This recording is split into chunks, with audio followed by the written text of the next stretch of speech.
ઓડિશાના દરિયાકાંઠેથી વિશાખાપટ્ટનમ નજીક ક્યાંકથી 28મી નવેમ્બરે ભારતે પાણીની અંદરથી K4 નામના મિસાઇલનું લોન્ચિંગ કર્યું અને પરીક્ષણ સફળ રહ્યું.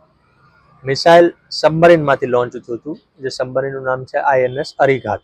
INS એટલે ઇન્ડિયન નેવલ સર્વિસ. ભારતમાં તો ગૌરવ લેવાઈ રહ્યું છે અને દુનિયાભરના સંરક્ષણ નિષ્ણાતોમાં એની ચર્ચા થઈ રહી છે.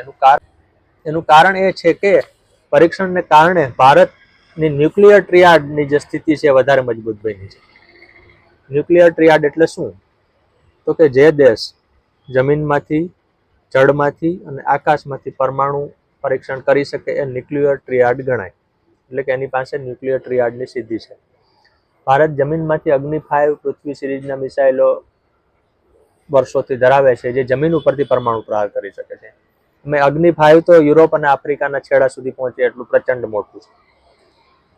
આકાશમાંથી સુખોઈ, મિરાજ, રફાલ આ બધા જ વિમાનો છે એ પરમાણુ બોમ્બ ફેંકવા સક્ષમ છે. એટલે ન્યુક્લિયર ટ્રિયાડનો એ બીજો તબક્કો. ત્રીજો બાકી હતો, જે અઘરો હતો, એ ભારતે હવે સફળતાપૂર્વક પાર કર્યો છે. INS અરિઘાત સ્વદેશી અણુ સબમરીન છે, જે INS અરિહંત પછી બીજી છે. એટલે આ સબમરીન પોતે એક મોટી સિદ્ધિ છે. એ સબમરીનમાં K4 નામનું મિસાઇલ, K એટલે કલામ, અબ્દુલ કલામની યાદમાં મિસાઇલને K નામ આપવામાં આવ્યું.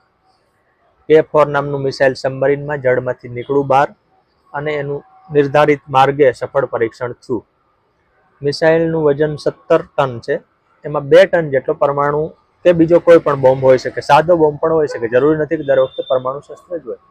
પણ ભારત જળમાંથી પણ પરમાણુ પ્રહાર કરવા સક્ષમ છે એવું આ પરીક્ષણથી સાબિત થયું. અમેરિકા અને રશિયા 1960થી જળ, જમીન, આકાશ ત્રણેયમાંથી પરમાણુ પ્રહારની ક્ષમતા ધરાવે છે. ચીન એમાં 2020માં ઉમેરાણું અને ભારત 2018માં K15 નામના મિસાઇલ પરીક્ષણ સાથે એમાં સમાવેશ થયો હતો. પણ હવે સમાવેશ વધુ મજબૂત એટલા માટે બન્યો કે K15ની રેન્જ 750 કિલોમીટરની જ હતી અને એ તો કાર્યરત છે જ, પણ હવે જે આ K4 છે એ 3500 કિલોમીટરનું છે. અને આ જ રેન્જમાં આગળ ભારત K5 નામનું મિસાઇલ તૈયાર કરે છે, જે 5000 કિલોમીટર સુધી પહોંચશે.